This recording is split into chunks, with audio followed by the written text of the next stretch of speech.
2 years, 3 years. That's not to say you won't ever see it under a rock. It may get turned over, but the viability doesn't last long.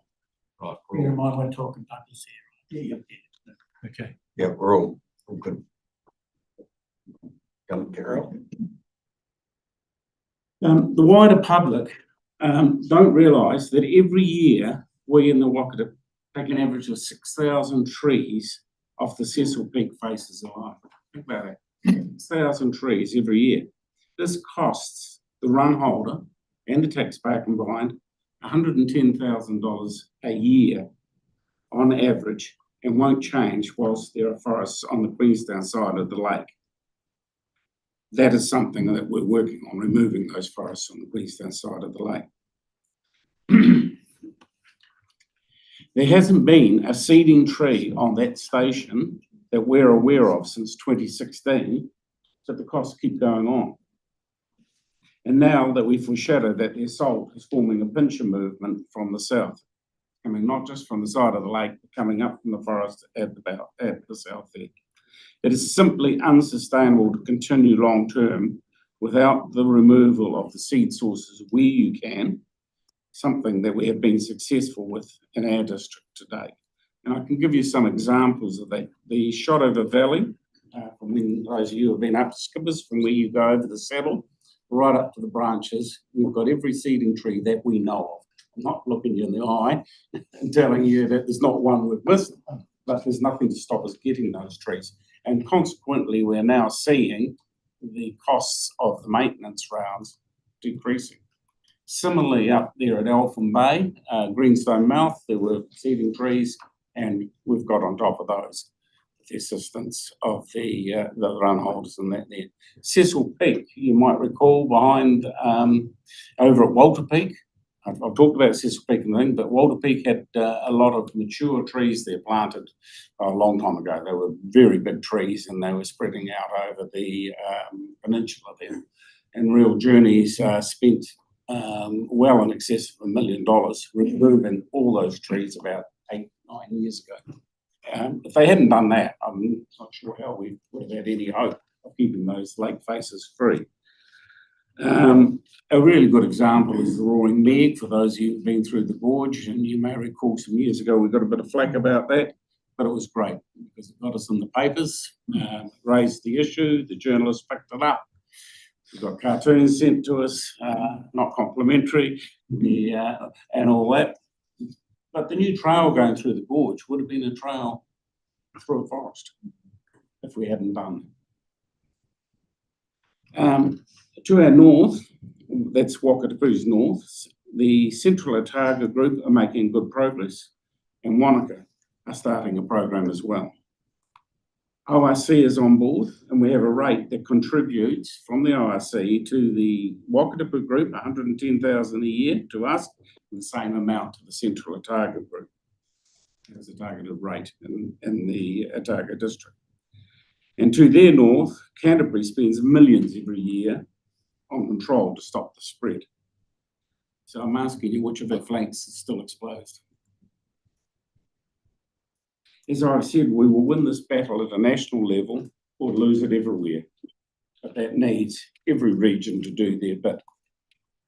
And if I use a simile, I liken it to a castle. You could win in the Wakatipu and you could keep the trees at bay. And we can, if we were a castle and we were surrounded by the enemy, and we're well garrisoned, you have lots of water, plenty of arms, a willing population to hold the enemy out, and food to last. But there's no chance of relief from anywhere. And as the years go on, you get worn down. And eventually you will lose. And that is a simile I would use in the battle. That's why I say we all have to win. Could I just say, Grant, you've really described a situation of an overflowing bath and you're throwing the towels out. You need someone to turn the tap off in that canard forest. Yep. That seed source. It's as simple as that. Well, we've got to be realistic that some of these seed sources you're not going to get rid of tomorrow. But if you allow the spread to continue and don't control that spread, it's doubling, leapfrogging effect. Another simile I always liked was the story of the peasant and the king. And the king wanted the peasant to do something, asked for what his reward would be. The peasant simply said, "I want 1 grain of sand on the 1 grain of wheat on the first square of the chessboard, 2 on the second, 4 on the third, and so on." The king thought he had a bargain, and he did. So he thought, sorry. And the peasant did the job and asked for his reward, whereby the king found that he had a problem, because by the time you get to the 64th square, there wasn't enough grains in the whole kingdom to pay the reward, and such is the nature of the doubling effect. If you don't stop the spread that you're seeing on those slides, it will get to a point where it will simply not be able to be done.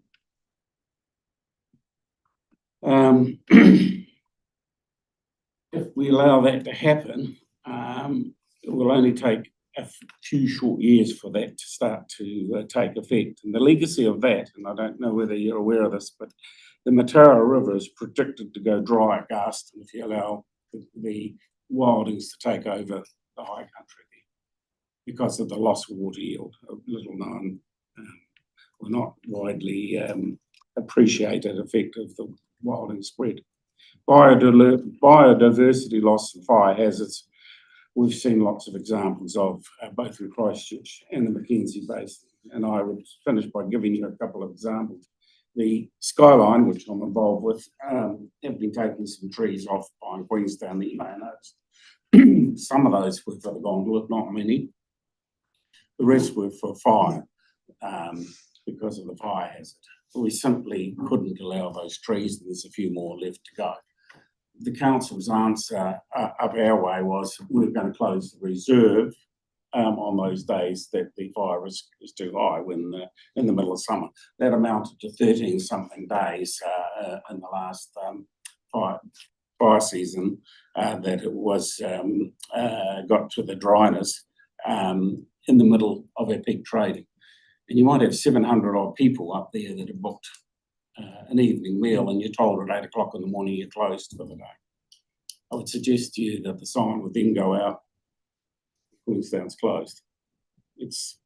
And those unrecognised, not widely recognised, are the effects of letting this problem get away. Otago did a report on the cost-benefit ratio, and I'm sure you're all familiar with that, because we build roads around the place for 1 to 2. The cost-benefit ratio for Otago is 96 to 1. It's not a stutter from me, 96 to 1. I've been in business a fair bit of my life. I've never heard of a ratio that high, 96 to 1. Queenstown Hill, those you walked up under a Douglas fir forest, take the time, have a look around, see what you see. There's nothing. There's not much living in there. It'll solve your rabbit problem. So I'd leave you with the thought that if we don't stop this happening, what will? If we don't do it, what will? And doing nothing means change. But you can't avoid that.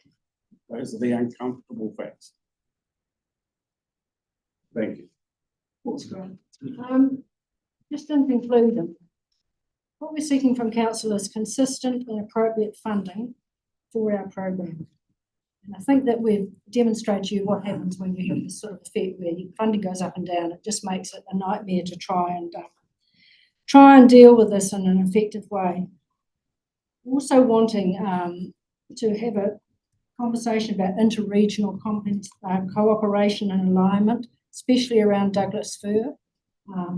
We need to be doing the same things on either side of the border, or the regional councils need to be doing to that. And some effective inter-regional rules for Douglas fir. And, you know, my main message is this current thing at the moment with funding from national and a local level, your funding is up and your funding is down. So your funding is up, you do a whole lot of work, and then when you need to do some maintenance work 5 or 6 years down the track, you can't do it because you don't know where your funding is. I don't know how anybody else could run an environmental project and have this sort of up and down. So we really are seeking consistent funding from council so we can get on and do the job that you have given us to do. I was looking at your slide, Ellie, and you spent 25 million, am I right? Yeah. We spent something like similar, or 28 million. I was reflecting on this on the way down. I have to sadly say my ex-in-laws were farmers out Blackmount, and I was thinking about them spraying the gorse that was along the creek there. And they didn't go in and spray part of the gorse and then wait for 3 years till another lot had come up. They got in and they did the whole thing and they followed it up. And they did that because that was the most cost-effective way of solving the problem. As Ali has pointed out, it is not cost-effective to do a little bit. Let the seed germinate, take over, go back, not have the funding. The costs are increasing, which doesn't make sense. Thank you. I wish they were still spraying along the stream at Blackmount. The gorse is absolutely terrible. So they're obviously not. Through you, Chair, just thank you very much for the presentation. And it's been a concern that I've heard the last term I've been involved in, and also now. And I've been keeping my eyes open as well around rising issues, and I can see a few around our area in Tiana and Basin, you know. And even when I travelled to Christchurch, I said on the Mackenzie Basin with all the project, and we went up to Lake Onslow and the plantation there, and it's blowing up on the hill. And there's a lot of beautiful native land with tussocks and everything, you know. And I see pines popping up in the Wilderness Scientific Reserve, and I've talked to the Department of Conservation. This is a fantastic natural area, and now we've got the Gorge Hill, which is tussock, a lot of area for our native bird life, which with the programs that are there. And there's been no talk between the people planting, the people cutting trees down, and the Department of Conservation that are all trying to work in the same area. And the Department of Conservation feel that they were planting mules. No one can give a determined answer. But the future, what you're saying is, you know, if you don't invest, it's going to get worse. I'm saying there's more to arise as we keep moving on, not only with what we have got, but areas that are just going to be coming online is quite scary. Central government, maybe. You know, we need to get on to our MPs and push the barrow. And I do agree, you know, the trees coming off Queenstown Hill a decade ago. And so I hope more was done, but with the central government's telling us to cap our rates and everything else, it's going to be difficult. But I personally, I'm looking around my patch, and I can see things coming.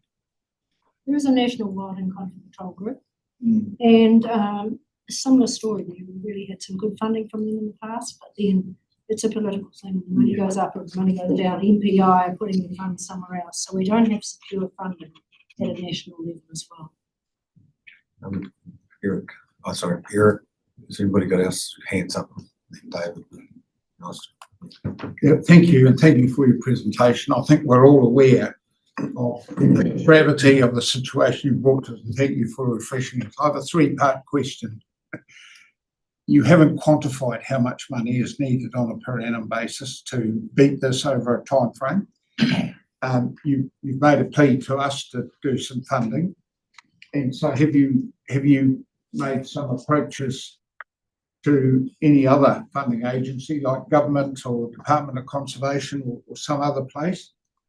So that's the funding side. It's a two-part question, and the other question would be, what else needs to happen besides funding of what exists?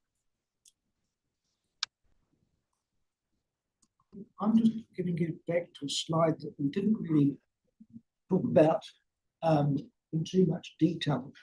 But that graph there basically shows the funding that we're looking at. On the left-hand side, you've got the light green. That's the actual spending going back to about 2006. I can't read the detail, but you can see it peaks out at probably, I can't read, probably about 3 million. Is that right? Over. About 3 million. Now, at that point, the funding, that was during the money that we got from the Jobs for Nature program.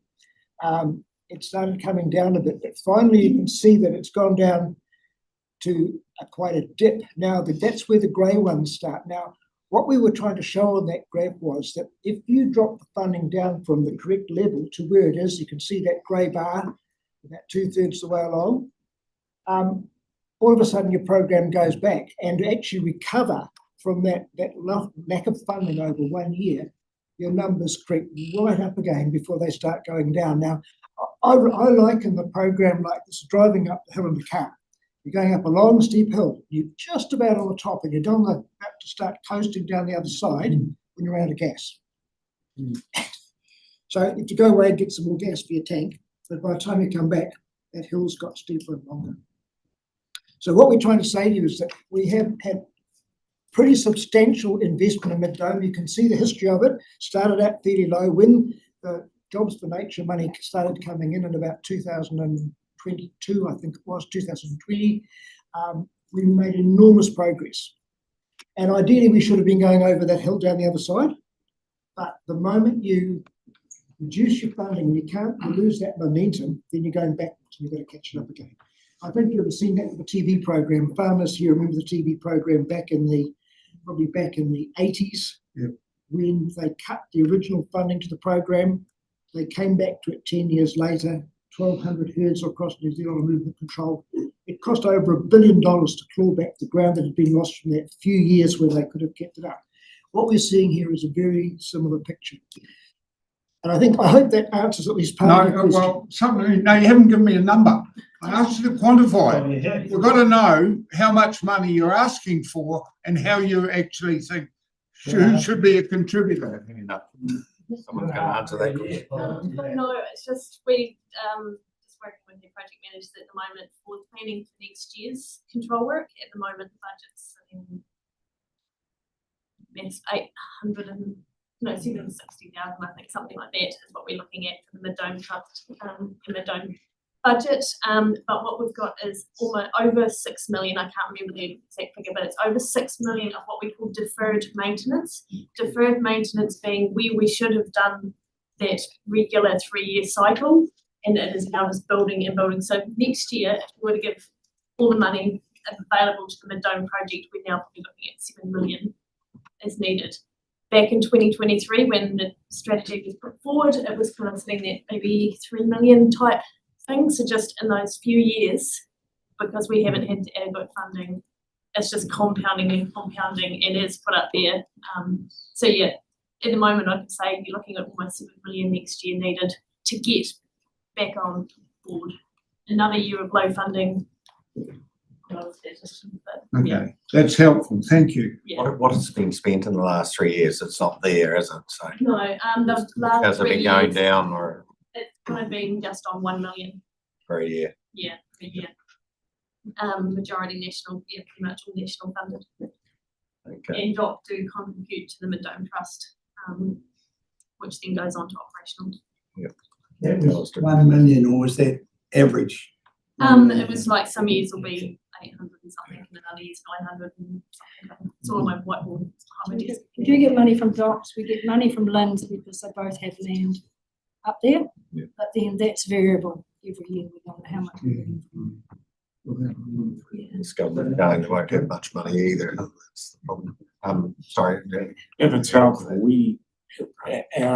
from MPI, QLDC, Skyline and private donations, or landowner contributions rather than donations, our budget's about 1.7 every year. Okay. Lynn? Thanks. That figure was for wild and conifer. At Mid-Dome work, Yeah. 95% of it is contorta. So, to answer this question, what increase in funding with managing the Douglas fir, require, and do you have the capacity to do that if you had the funding? We're not set up to deal with Douglas fir. It's not part of it here to deal with Douglas. With Pines Contorta and Pines Muga, that's our MO. So we see this as a council issue. Right, you're not interested in adding that to your. I think we've got enough on our plate. We've got enough on our It's plate as dangerous, it is, yeah. but we have contractors up there that they're up there and they're actually dealing with it at the moment.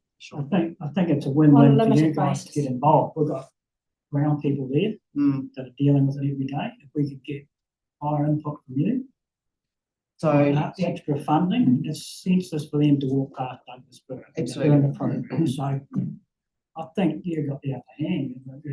You've got people that could well, the actual funding to control it is going to cost us extra when they're cutting the Douglas fir down, they're not cutting the contorta down. So which, yeah, so my capacity question really is, if there was extra funding for the Douglas and Port fir work, have you got the people and technology for those to do that at the same time? Yeah, the contractors and the techniques they use for that, it's all pretty easy now. So, thank you. Got Phil and then myself and then Alan. Thank you. One of the things you flagged as being needed is sensible interregional rules. The 2006 bylaws around problem species planting, are they adequate? Or if we were to pursue interregional rules, would they also be tweaked, or is that satisfactory? Could we simply copy and paste those to districts in our region, or would they look different, do you think, to have more of an impact? Perhaps I can answer that question. The rules that we have, the principal rules around the control of wild and conifers, come from Biosecurity Act through regional pest management plans. And when the last sort of generation of regional pest management plans were put together, there was a conscious effort to try and make them as consistent across New Zealand as possible. Despite the best of intentions, we didn't achieve that level of consistency between regions. So there are differences between Otago and Southland in terms of rules. There are enough, but the fundamental problem is not the differences between the two, it is the actual adequacy of those rules. They are not clear enough or robust enough to actually ensure that if you're imposing wilding trees on your neighbour, that you have some obligation to deal with them. And unfortunately, that's been a stumbling block for a long time. If we could have a set of national rules that were sufficiently robust to actually put the onus on the owners of the seed source to take account of the damage that they're imposing on their neighbour, then we would have a tool that would protect the investment that we make and protect neighbours who do the right thing from those who don't. That, I think, may have to be dealt with nationally, and one approach to that, which is quite viable, would be to have a national pest management program for wild and conifers that operated across New Zealand.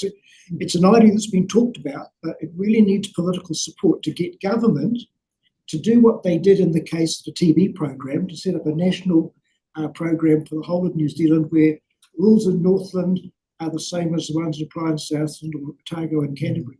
And that was fundamental, I think, to the success that that national program achieved. So definitely consistency in rules is important, and they've got to have sufficient power to be able to be enforced properly.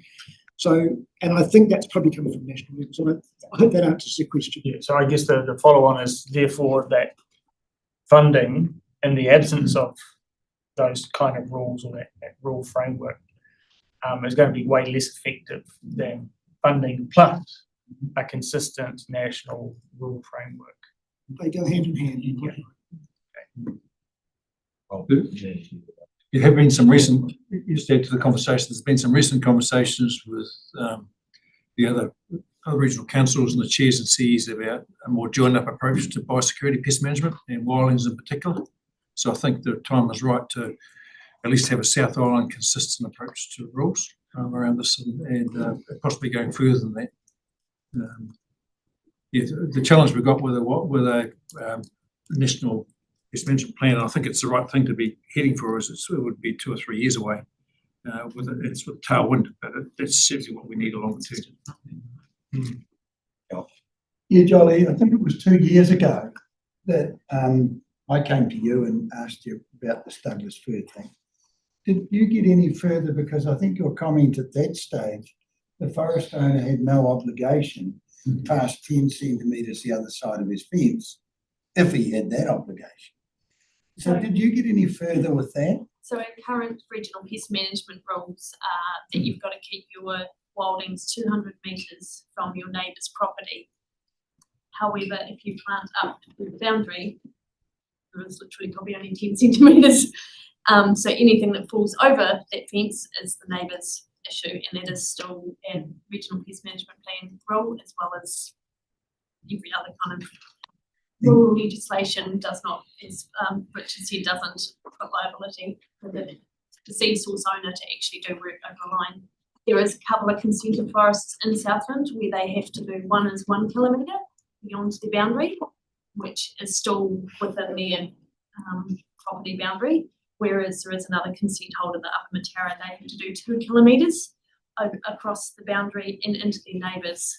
And from what I can kind of see, they are doing that, but the seed sources are going beyond that 2 kilometres, as that photo of the neighbours road, which is here 5-6 kilometres away, and there's actually further holdings behind where that photo was taken. So you pushing can't get a national consensus on it. Well, yeah, I guess it's just the current legislation, there is no responsibilities once they go over the boundary.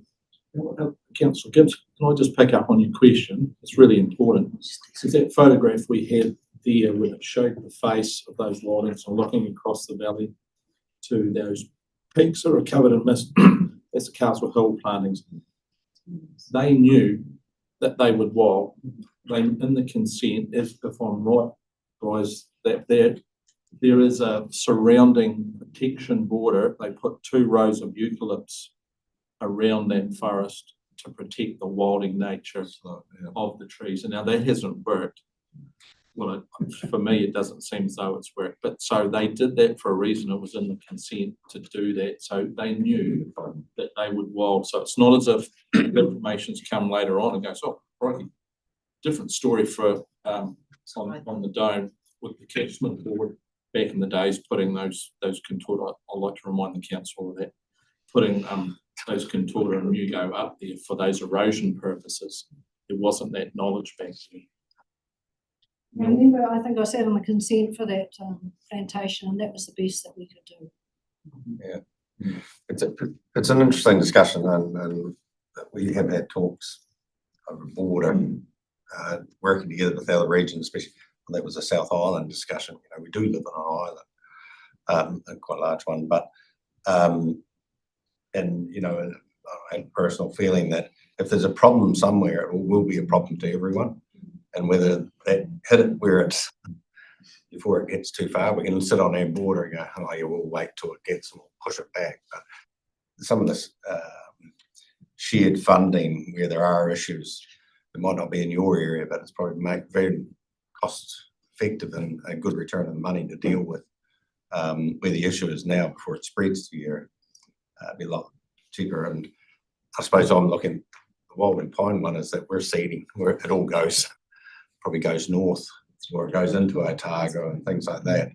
Not that, you know, it isn't Queenstown. I'm just, that's what I was asking. Where in Otago are the problems? Obviously, Queenstown's a real problem. I mean, it's not just here, you know, they're in the Takatimus, they're in the Hoppingtons. Yeah, so, I mean, it's a problem throughout the region, but coming back, I've written the bylaw here in 2006, and is that the Queenstown Lakes District or where?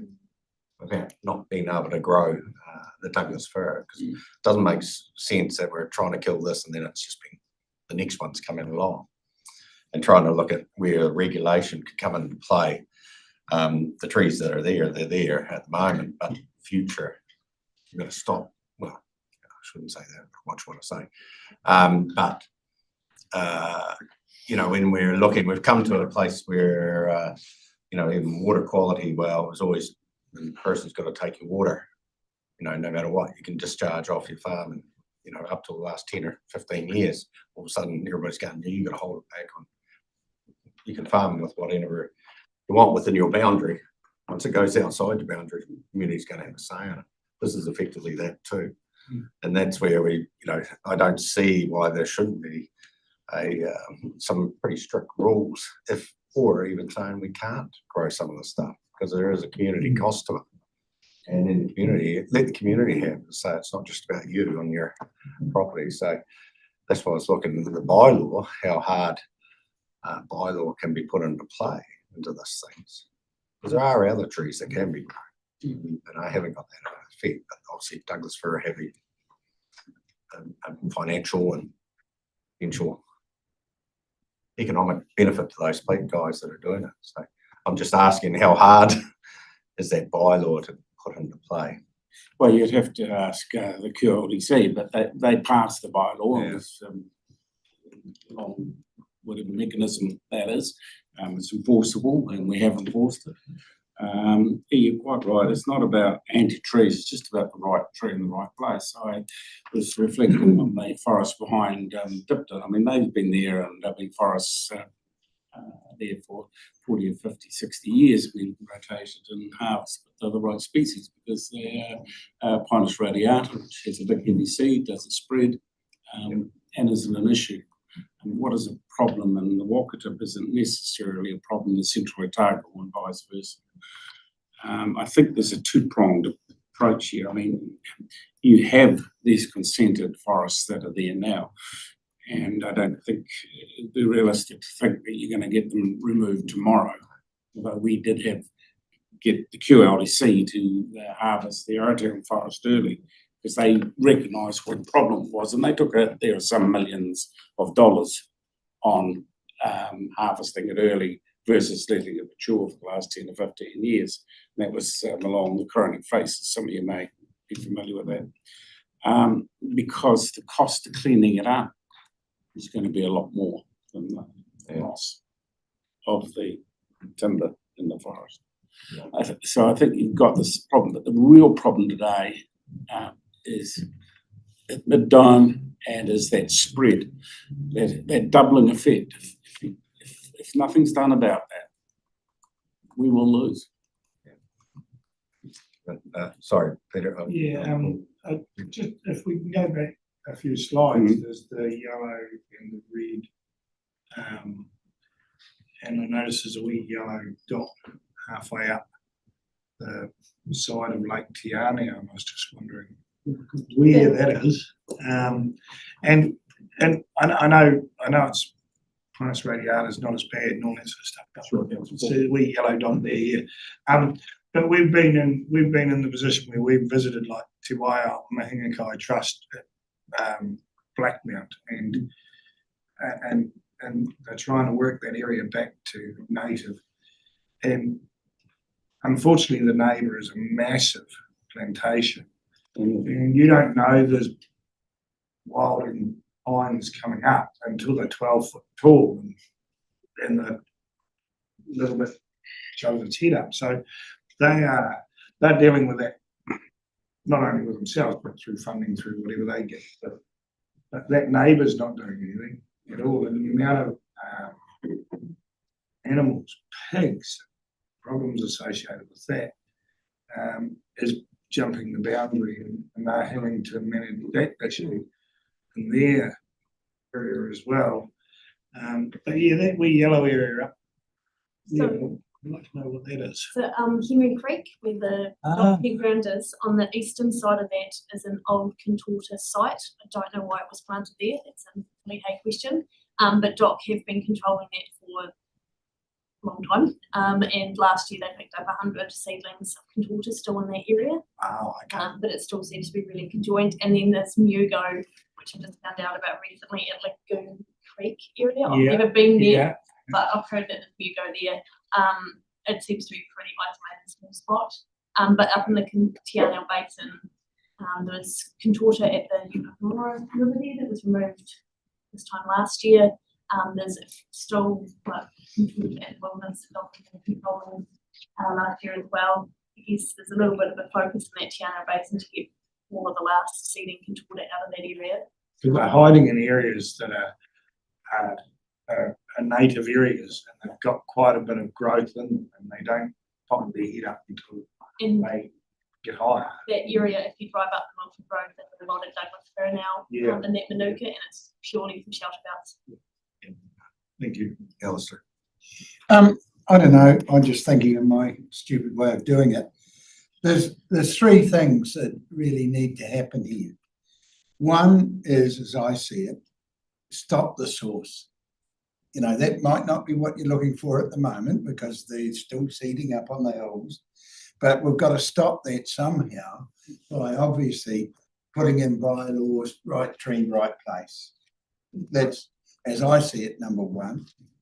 And I don't know, somebody will tell me if I'm right or wrong, that isn't going to be that expensive, but it's probably time consuming. Two then is to get an interrelationship with and cooperation between all of the country, because it obviously it's right through the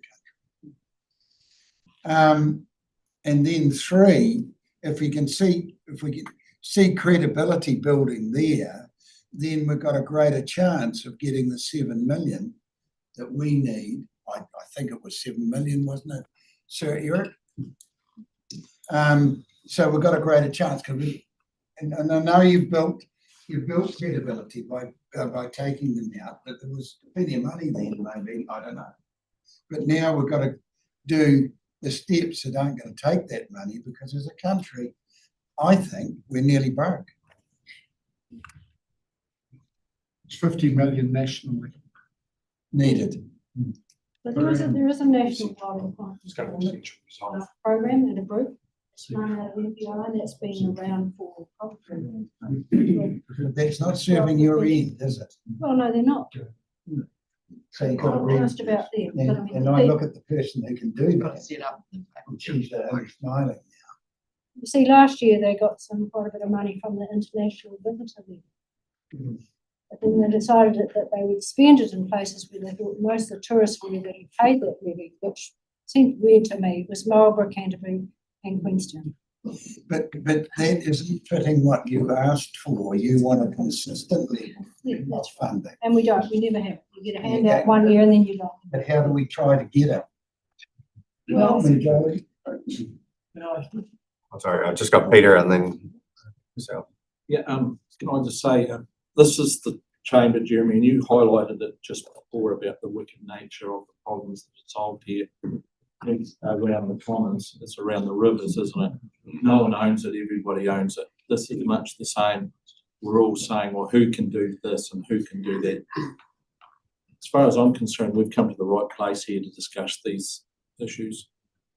And I'm a wee bit concerned how, and these discussions do go this way. We start talking about who else can do this or who else can pay for this. But like I say, Grant's outlined it very well. This is not a problem that goes to a steady state. You're either moving forward or you're going backwards. And so we're sitting here right now. Grant talked about the targeted rate. I'm seeing, we know council, if we're looking for something sustainable into the future, some consistency of support and funding, that concerns me because I see reorganisation is on the table in Southland. How are we going to go past that through certainly the general rate, and then a new big council says, oh no, we're not really interested in what's happening in North and South? Is there a possibility of constructing a targeted rate, be the first out of the blocks for a council, not the first, the second, to do that in Southland, to give it, to match the importance of the issue? So I'm putting that on the table, and that potentially would have the ability to go beyond any council restructure. Yeah. We've got a bit of a time constraint, but actually Roger's got something, Roger, but we've got. You've got some slides, Chair, that we'll run through. Yeah, as to where if we can go to that, then we'll look ahead what.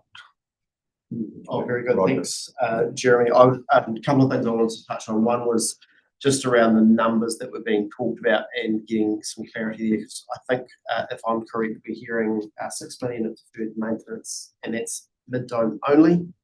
26-27 financial year. To catch up. Okay, so I'm still not clear what you're asking for on an annual basis going forward, perhaps for mid-dome.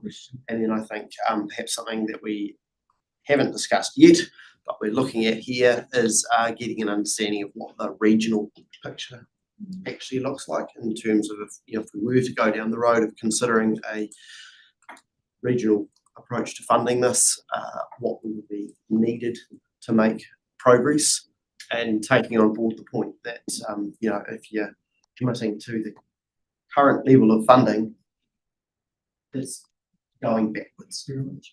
Yeah. So that's not a good investment. And then the final thing, which may come, so forgive me if I'm in advance of it, but is thinking about what we're looking at on this picture here a wee bit, the existing forests, and getting a better understanding of the age class, where we're coning, where the seed sources are, and where they're still going in. And forgive my ignorance on this one, but the reference to consented forest there, who is the consent authority? Is that the regional council there or the district council who have consented those under the district council, under the NSPF? Yeah. And we intend to talk to them as well. I'm just trying to get the time, so we've got a hearing at 3 o'clock. Yeah, but we need to set up and prep We need time. to set up and things, so we're sorry, that's the reason. How long? We've got some slides to run through. How long will that take, Jolly? Stuff in. But I guess while you look up the slide, which is the other one, in answer to some of those questions using the mid-dome example, when the strategy was put in back in 2023, they did a 10-year strategy to pretty much get it to the point that they could hand it back to the landowners. The strategy came out about 20 million was needed. Fully funded from day dot was kind of looking at 3 million, which is Ref was showing there. Because since 2023, which we can all remember because it was only a couple of years ago, that has compounded to 7 million that we're needing. So the predictions were made with 1 year of not having enough funding. So that 23, 24, 24, 25 year, we would need another kind of 13 million to get to that same result. We're now 2 or 3 years down, so that is now flowing out to probably, if we want to get it sorted by 2033, which is a strategy, just throwing some figures and probably thinking it's probably 50. And that's just that compounding difference of 1 year of not getting that funding. And mid-dome only. In mid-dome only. For the regional context, I've got a bit of a kind of presentation coming up, and I know the 50 million was talked about nationally. That is compounding as well, because throughout New Zealand there's not enough funding. And yeah, like at the moment nationally it's 7.5 million that's going into wildings from the National Wilding Conifer Control Group. There's all the additional work coming from landowners and bits and pieces. But when you say 7.5 nationally, and I want 7 just for the mid-dome project, that means Ecan, Otago, everyone got completed. Ecan, Otago's deferred maintenance, I'd hate to know what they're at now. That's pretty scary. Quickly, Back to what Roger touched on before. This is highlighting an issue that ES has got some areas it plays in with forestry and the TAs do too. So obviously the funding we'd have to look at surely has to be combined, but I think it's raising a bigger issue around how the land use consent process is being operated in, because whenever I'm dealing with constituents around issues with forestry, the default seems to be with ES when staff get involved. That's actually outside our remit. That's a district council issue. So I think the whole forestry thing needs to be visited. Then as part of addressing this, I think it's something sort of just ticking away and not really getting dealt to, and it's only going to build up and only get worse. So I think it's really important we keep this highlighted. Yes, kind of in conclusion from us, you've asked us what we want from you. Well, you know what we want from you. We want some money. And 100K per annum would go a long way towards helping us out with our funding deficit. That's the bottom line. We just felt disappointed when we've seen the input from your neighbours across, what the Otago Regional Council's input is. And the question to us is, why can't you match that on a rate basis? Let's run through the slides, Stu. We'll go to the slide. Oh, Grant. So I just make one point. You saw the colours around the Matara headwaters. When the canopy closes over, which these wildings will, if you do nothing, it will close over. And the studies show that you'll have a less water yield depending on the topography and the species, between 16 and 81% less water in the rivers. There's going to be less water coming down, and I know water quality is a problem in some areas now. It's only going to compound if there's water coming down the river. And that is inevitable if you do nothing. That point's been put, even just the carbon debate, people planting the stations out and things that the water, So lack of water coming down the rivers is certainly. that ask by Ali's been clearly defined right here, because you've been asking around the table what you want. So we've done that, but don't let that be your limit. You want to go higher. You're afraid. So I'm saying this is what happens in this discussion. The politicians go deeply concerned, but going from concern to action, that's what we want. Right, we'll run through these slides. So yeah, just some of what we're going to quickly go over today. Current state, I guess, of holdings. And the big part that we really want to probably discuss is the levers available that we could dial up or down for our next steps. With the key question being, is what response, what we're wanting to do on the regional holding kind of focus. So I'm just going to skip through some of these really quick. I guess just wanting to touch on this one. So Mid-Dome is a classic example of the legacy, the contorta issues, and we do have other legacy contorta issues across Southland, but they have been reduced significantly, and we're starting to count on fingers and toes the contorta plants that are being found across the rest of Southland. However, Douglas fir, including radiata, which is wilding up just opposite Garston on a hill there, and larch, are emerging issues that we're seeing in recent years. I guess I've been doing wilding work for 19 years now, which makes me feel not so young, starting off with the Mid-Dome project. And yeah, I guess I've seen the change from contorta, where we were winning in places and could win at Mid-Dome, to now, losing and what do we do? Douglas fir. So yeah, this is back 20 years ago, kind of when I started. Yellow being, that was where contorta was all across Southland. From erosion control plantings, and that most of it was on dockland except for the Mid-Dome area. Whereas 2026, we're down to it mainly being at Mid-Dome and Mount B, but all the striped areas still have individual contortas that we're looking for. And I'm talking like one contorta for all of the eastern Takatimus, or one contorta up in the Ashton and the E Mountains. It is fingers and toes counting. So we have one in some ways, but we've got to finish those jobs off, and that funding is definitely limited. Yes, most of it is on dockland, but they're losing their funding too. If we let those one or two trees go, we're back to square one. Not too far. But that's the change we've got now. We've kind of got rid of the contorta and the Takatimus and Eyre Mountains areas, and now Douglas fir is pouring in, as well as re-pouring into the Mid-Dome area. All the places out east of the Matara at Mid-Dome that was pig contorta back in the early days is now potentially got Douglas fir out there. We just haven't been able to survey to find it, and that whole new section. But from Lumsden to Kingston in the hills, it's Douglas fir now. This is from the Takatimu actual data. You can kind of see the white dots in the distance. That's the contorta, Mugo and radiata data from 2016, with a couple of purple dots down in the bottom right corner. Come 23-25, you will see how much Douglas fir is now getting picked up on those hills. That is primarily because there's Douglas fir plantation over here.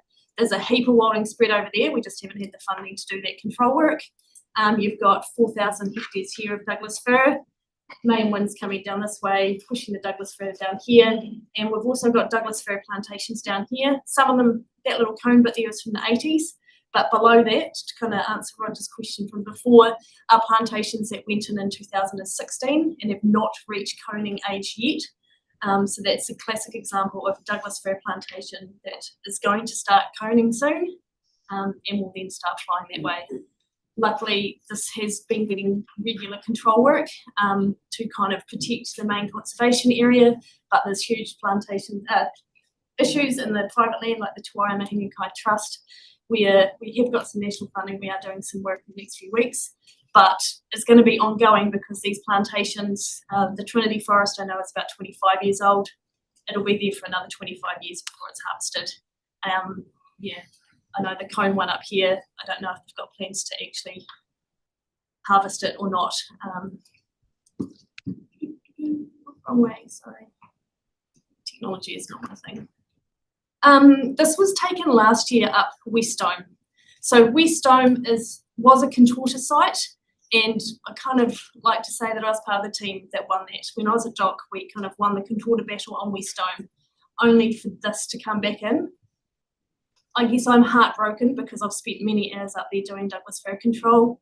Up until I left, that was looking relatively clean from what we could see above the manuka, but now it's getting above the manuka. And these are from permitted plantings back in the 1980s through to the 2018s. This is the kind of spread we're seeing. This is ultramafic soil. That manuka there is fully grown, and it is kind of humanish height. It's been there for many years, and now the Douglas fir is swamping it. And I just took this picture last week. It's the same picture both sides, but I've put red dots on everything I could see on the computer screen when I got back to show how many Douglas fir are there. And I haven't even got the ones that are behind because I couldn't pick them up on the computer screen. But it is changing rapidly, and in the 1 year that I have from when I was there last, I was just shocked how bad things have got in that 1 year. I know recently we said we're at the tipping point. This is literally the tipping point. You are struggling to see the manuka there now. This is only a small section, and this section has actually been sprayed by the forest owners who are beside it. It's on the side of the road, but you know, that's the tipping point. These slides here, I guess it is the contorta issue. If you were to give every single piece of money that like the Midome Trust need, as well as Climate Dockland, to get rid of contorta, we could probably be rid of it in 10, 30 years time. We never have to look at contorta ever again because we can get rid of those seed sources. Douglas fir, because of the current rules, we can't get rid of those seed sources. So we're still going to be there doing that same maintenance work for 50 years. Cost benefit analysis, I know Grant was talking about it before. Nationally, it's about $1 to $36 savings, 34, something like that. We've just recently got one, it's still in draft, hasn't quite been finished off yet, but it's looking, the national one and the Otago one was done looking really at the contorta kind of issues and removing the seed sources. Our one we did to include Douglas fir when we couldn't remove the seed source. Even if we can't remove the seed source, it's still looking at 1 to 20, which way? Yeah, still good value. I guess, yeah, operationally, what are we doing? I guess my job is, yeah, operations delivery and the wildings kind of thing and the biosecurity side of things. So we have had funding from Midome and Takatimus. We've prioritised where we can do the work. And that's the thing, it's prioritise because we can only do that so long before everything builds up and the seed source will explode. We are getting rid of shout-abouts, and other landowners are getting rid of shout-abouts that are causing issues. But yeah, larch is becoming an issue across Southland, so we were actually able to remove a larch shout-about near Midome that was starting to spread. A lot of time has been spent on trying to figure out where the wilding infestations are. It would be great to do full surveillance to figure it out, but we can't. A lot of it is just talking to farmers and trying to stick your nose into backcountry areas whenever you can. Working with community groups, kind of working with the forestry and bits and pieces where we can. Spray trials and monitoring, just to figure out the tools. Looking into drone spraying and AI trials to actually pick up wildings, bits and pieces like that. Yeah, and I guess just on that funding thing, so this financial year we've had 1110, so yeah, just over $1 million from national funding, and then we've had Midome contributions just for the Midome area of 107, which is great, including $50,000 which goes for the grant. But my biosecurity budget, I've just actually stolen 5,000 out of another project just to try and get on top of that shout about to get rid of that issue long term. But biosecurity wise, I don't really have a budget for wildings. Promoting, this is going to be great. The National Wilding Conifer Conference is going to be in Invercargill in August. In the middle of that picture is Jo Ritchie. She's the Wilding Pine Network Coordinator. It's going to be some really good discussions, and that whole national collaboration of brains going to be down here to try and figure out the legacy issues, but we're going to be really pushing the Douglas fir issues, including field days up at West Dome, where the foresters are going to be talking to us about all the issues that they're facing. It'd be great to see you there. So I guess, yeah, now it's kind of onto the levers and what we can kind of pull. And I'm passing it over to Lucy for that stuff. I'll wrap us up and as speedy as way I possibly can. So we talked before when we met, I think back at the beginning of the year, about the various different levers that we've got at our disposal and how we could approach them. We've already heard today about the need for not one single lever, and we've got a few in our toolbox. Hayley and I have been working with the District Council to assess their level of appetite for some joint work in this space. They are very keen for working with us on this topic. I think somebody used the phrase earlier, the time is now, but I think we are at that point to be moving at pace. So the question of what levers do we have and what can we pull, these are just a few that we've obviously listed out. We've got the regulations, we know we need to do more education, more partnerships, better science monitoring, strategic planning, etc. So in the regulatory space, we've already talked this afternoon about the bylaw opportunity, and I guess one of the things for you as council to direct me and Hayley on is how far you want us to dial up or dial down the various options that we do have in our toolbox. The existing system, as we've talked about already today, is fairly limited in its usability to affect change with regards to this challenge. It will slow the spread, but that's about it. And actually, we can do some more national lobbying to be clear about strengthening the existing national system, whilst also trying to build a fit-for-purpose response for us regionally and interregionally as well as doing some influencing about that broader change. And then there's a bunch of other levers that I think are complementary to some of the big stick of regulation in terms of education and awareness. And again, somebody made the point earlier about Arrowtown, and I think it was you, Ali, about, there's a different level of appetite where people can see it on their doorstep versus across South, and you don't always get to see the impacts. And so how do we increase that awareness across the region of this risk? And how do we work across agencies, including the foresters and with landowners and others, to really maximise our efficiency in tackling this big issue? So what we were keen for a quick steer on, now that we're down to the wire, Chair, is what you would like us to do next. How hard do you want us to push? Do you want us to focus on strengthening and coordinating those existing tools and those existing programs, and or move a bit more proactively, a bit more targeted, a bit more energy, spend some time over the next little while, really kind of gearing up for a different rhythm for challenging this issue. So your direction needs to help us to shape what scale and pace our response needs to be for the short term. Obviously, there's some things we can do right now and over the next couple of months, and then leading into the long-term plan, what's the ask for yourselves and for the community, as well as for our district colleagues. So can I just add to what you've said, Lucy? I think this is a time for action.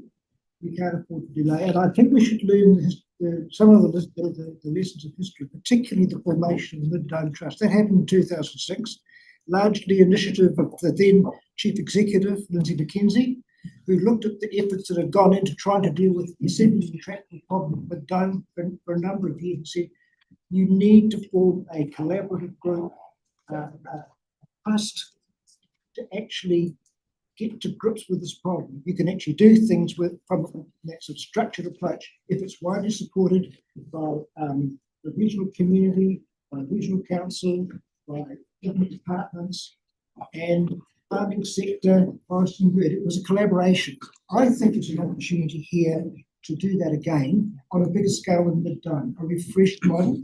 But it has to be broad, it has to be inclusive, and it may well need to involve regional neighbours.